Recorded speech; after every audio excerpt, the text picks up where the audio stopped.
이스라엘의 왕이 된 다윗은 여부스족에게서 예루살렘을 빼앗고 다윗성을 쌓았습니다. 그리고 오벳 에돔의 집에서 하나님의 궤를 메고 다윗성으로 올라왔습니다. 준비된 장막 가운데 하나님의 궤를 두고 하나님께 번제와 화목제를 드렸습니다. 모든 백성이 기뻐서 찬양하였습니다. 그리고 나서 평안히 궁에서 살고 있던 다윗은 어떤 생각이 떠올라서 선지자 나단을 불렀습니다. 1, 2절 여호와께서 주위의 모든 원수를 무찌르사 왕으로 궁에 평안히 살게 하신 때에 왕이 선지자 나단에게 이르되 볼지어다 나는 백향목 궁에 살거늘 하나님의 궤는 휘장 가운데에 있도다. 왕은 백향목의 궁에 살고 있는데 하나님의 궤가 장막 속에 있으니까 그게 마음에 걸린 겁니다. 그래서 하나님을 위해서 성전을 짓고 싶어서 선지자 나단에게 자문을 구한 것입니다. 다윗이 사울을 피해 도망 다닐 때에는 하나님 외에는 의지할 곳이 없었습니다. 그래서 하나님을 찾는 것이 쉬웠습니다. 그런데 이제 모든 것이 잘 되었고 평안할 때인데 이럴 때 고난의 시절을 잊고 다 내가 잘한 것으로 생각을 하고 나의 편한 것과 좋은 것을 생각하기가 쉽습니다. 그런데 다윗 왕은 여전히 하나님이 주신 은혜를 기억했습니다. 내가 하나님을 위해서 무언가 해드릴 것이 있는 게 없을지 그것을 생각했습니다. 선지자 나단이 듣기에도 좋은 생각 같아 보였습니다. 그래서 그는 다윗에게 자신의 생각대로 여호와께서 왕과 함께 계시니 마음에 있는 모든 것을 행하소서라고 말을 했습니다. 그런데 그날 밤에 여호와의 말씀이 나단에게 임하였습니다. 그 말씀은 다윗이나 나단의 생각하고는 달랐습니다. 5절 가서 내 종 다윗에게 말하기를 여호와께서 이와 같이 말씀하시되 내가 나를 위하여 내가 살 집을 건축하겠느냐. 어린아이하고 친해지면 그 아이가 가끔 당황스러운 선물을 해줄 때가 있습니다. 자기가 이 길을 가다가 이뻐 보여서 주운 돌이라든지 낙엽 같은 거를 줄 때가 있습니다. 그런 것을 선물로 받으면 한편으로는 어이가 없지만 또 한편으로는 자기 생각에는 좋은 것을 주고 싶어하는 그 따뜻한 마음이 느껴집니다. 하나님께서도 성전을 지어드리고 싶다는 이 다윗 왕의 마음에 한편으로는 어이가 없어 하시면서 또 한편으로는 기특하게 여기시는 것 같습니다.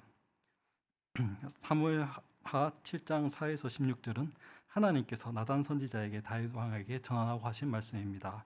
1, 2절에 다윗의 생각에 대한 하나님의 응답입니다. 이 말씀을 잘 묵상해 보면 성전과 교회에 대해서 많은 교훈을 얻을 수 있습니다. 먼저 교회는 다윗에게 주어진 언약대로 다윗의 자손 예수님으로 인해 지어진 집입니다. 결국 하나님께서는 다윗에게 성전 건축을 허락하지 않으셨습니다. 여기 사무엘하 7장에서는 그 이유가 나오지 않지만 우리는 역대상 22장 8절에서 그 이유를 알 수 있습니다. 여호와의 말씀이 내게 임하여 이르시되 너는 피를 심히 많이 흘렸고 크게 전쟁하였느니라. 내가 내 앞에서 땅에 피를 많이 흘렸은즉 내 이름을 위하여 성전을 건축하지 못하리라. 하나님께서 다윗에게 성전을 허락하지 않으신 것은 다윗이 전쟁을 많이 했고 피를 많이 흘렸기 때문입니다. 대신 하나님께서는 다윗의 후손이 하나님의 이름을 위하여 집을 건축할 것을 말씀하셨습니다. 12, 14절 내가 내 몸에서 날 내 씨를 내 뒤에 세워 그의 나라를 견고하게 하리라. 그는 내 이름을 위하여 집을 건축할 것이요 나는 그의 나라 왕위를 영원히 견고하게 하리라. 나는 그에게 아버지가 되고 그는 내게 아들이 되리니. 하나님의 말씀처럼 다윗의 아들 솔로몬이 그 다음 왕위에 올랐습니다. 그래서 솔로몬 성전 제1성전을 지었습니다. 구약 시대에는 이 말씀을 솔로몬 성전을 두고 하신 말씀으로 생각을 했습니다. 하지만 바벨론에 인해서 남유다가 멸망하였고 솔로몬 성전은 무너졌습니다. 성전은 사라졌고 다윗 왕위는 이어지지 않는 것처럼 보였습니다. 하지만 예수님께서 죽은 지 사흘 만에 부활하시면서 하나님을 이름을 위하여 성전, 교회를 건축하셨습니다. 그리고 하나님께서는 다윗의 후손 예수님의 왕위를 영원히 견고하게 하셨습니다. 사도 바울은 그의 서신에서 교회가 바로 주님의 몸이며 성전인 것을 거듭 기록하였습니다. 에베소서 1장 22, 23절 또 만물을 그의 발 아래에 복종하게 하시고 그를 만물 위에 교회의 머리로 삼으셨느니라. 교회는 그의 몸이니 만물 안에서 만물을 충만하게 하시는 이의 충만함이니라. 고린도전서 12장 27절 너희는 그리스도의 몸이요 지체의 각 부분이라. 우리 교회도 이 말씀 위에 다윗에게 주어진 그 언약 위에 예수님의 부활하심 위에 지어졌습니다. 영원히 견고한 예수님의 왕위 밑에서 주님의 몸된 교회도 영원히 견고할 것입니다. 그리고 두 번째로 교회는 하나님의 인도에 따르고 그분과 동행하는 것입니다. 교회는 백향목같이 좋은 재료로 멋지게 지어진 집이 아닙니다. 솔로몬이 지었던 성전은 그 당시 구할 수 있는 가장 좋은 재료를 모았고 또 가장 실력 있는 건축가를 해외에서 초빙하여서 지었습니다. 그 제1성전이 화려했지만 솔로몬은 성전을 완공한 후에 하나님께 이런 기도를 드렸습니다. 왕상 8장 27절, 하나님이 참으로 땅에 거하시리이까 하늘과 하늘들의 하늘이라도 주를 용납하지 못하겠거든 하물며 내가 건축한 이 성전이리이까. 이 세상 어떤 건축물이 감히 하나님이 거하실 만한 집이 되겠습니까?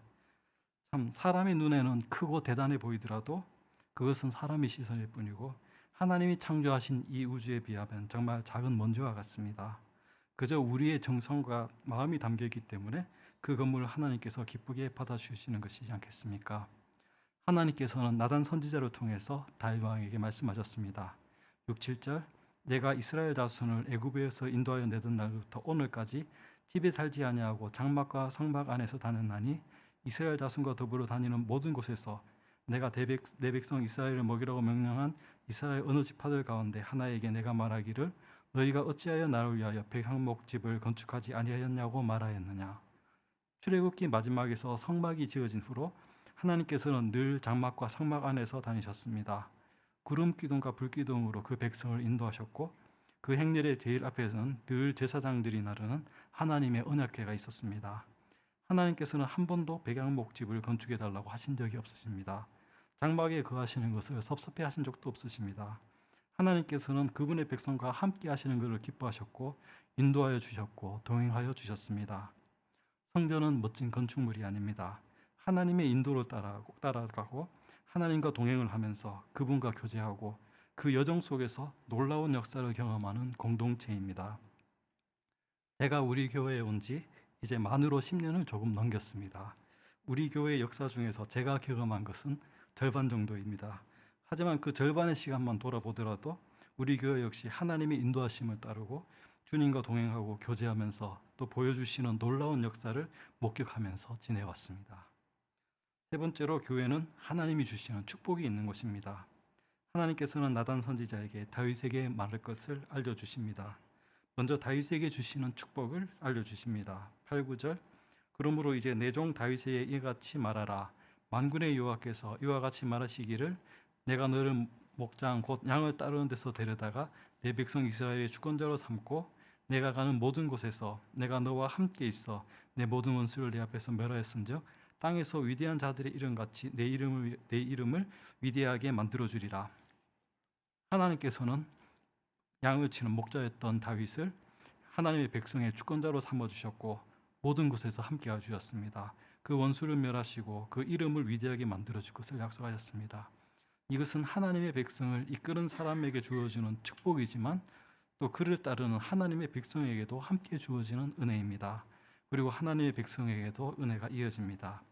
10, 11절, 내가 또 내 백성 이스라엘을 위하여 한 곳을 정하여 그를 심고 그를 거주하게 하고 다시 옮기지 못하게 하며 악한 종류로 전과 같이 그들을 해하지 못하게 하여 전에 내가 사사에게 명령하여 내 백성 이스라엘을 다스리는 때와 같지 아니하게 하고 너를 모든 원수에게서 벗어나 편히 쉬게 하리라. 여호와가 또 내게 이르노니 여호와가 너를 위하여 집을 짓고. 하나님께서는 이제 하나님의 백성을 예전처럼 이곳저곳을 떠돌지 않고 한 곳을 정하여 그곳에 심으십니다. 그곳에서 뿌리를 내리고 자라나고 열매를 맺을 수 있도록 악한 종류들이 해치지 못하게 지켜주시고 또 돌보아 주십니다. 이제 우리는 모든 원수에게서 벗어나 하나님 안에서 편안하게 안식할 수 있습니다. 그리고 더 큰 축복을 우리에게 주십니다. 14, 15절, 나는 그에게 아버지가 되고 그는 내게 아들이 되리니 그가 만일 죄를 범하면 내가 사람의 매와 인생의 채찍으로 징계하려니와 내가 내 앞에서 물러나게 한 사울에게서 내 은총을 빼앗은 것처럼 그에게서 빼앗지는 아니하리라. 예수님으로 인해서 우리는 하나님을 아버지라 부를 수 있게 되었습니다. 하지만 그런 우리도 아직 부족하여서 하나님 말씀대로 살지 못하고 한눈을 팔 때가 있습니다. 그럴 때는 하나님께서 사람의 매와 인생의 채찍으로 징계를 하시지만 이것은 우리를 더욱 성숙하게 하려는 사랑의 질책입니다. 결코 사울 왕에게 했던 것처럼 그 은총을 빼앗지 않으시리라고 약속하십니다. 우리는 하나님의 징계 속에서도 그분의 사랑을 확신하면서 더욱 성숙해져 갑니다. 17절에서 선지자 나단은 다윗 왕에게 나아갑니다. 하나님께서 주신 모든 말씀과 모든 계시대로 다윗에게 말을 하니 다윗은 하나님의 말씀을 듣고 감격합니다. 18절에서 29절까지는 다윗이 하나님께 드리는 감사의 기도입니다. 이 감사 기도는 이렇게 시작합니다. 18절 다윗 왕이 여호와 앞에 들어가 앉아서 이르되 주 여호와여 나는 누구이오며 내 집은 무엇이기에 나를 여기까지 이르게 하셨나이까. 하나님이 세우시는 집인 교회는 다윗에게 주어진 언약대로 다윗의 자손 예수님으로 인해 지어진 집입니다. 교회는 하나님의 인도에 따르고 그분과 동행하는 곳입니다. 교회는 하나님이 주시는 축복이 있는 곳입니다. 이 모든 것을 돌아볼 때 우리에게도 같은 고백이 나옵니다. 주 여호와여 나는 누구이오며 내 집은 무엇이기에 나를 여기까지 이르게 하셨나이까. 다윗과 같은 감사를 하나님께 드리며 앞으로도 하나님이 세우시는 집인 교회를 사랑하면서 살아가시는 저와 여러분이 되시기를 바랍니다.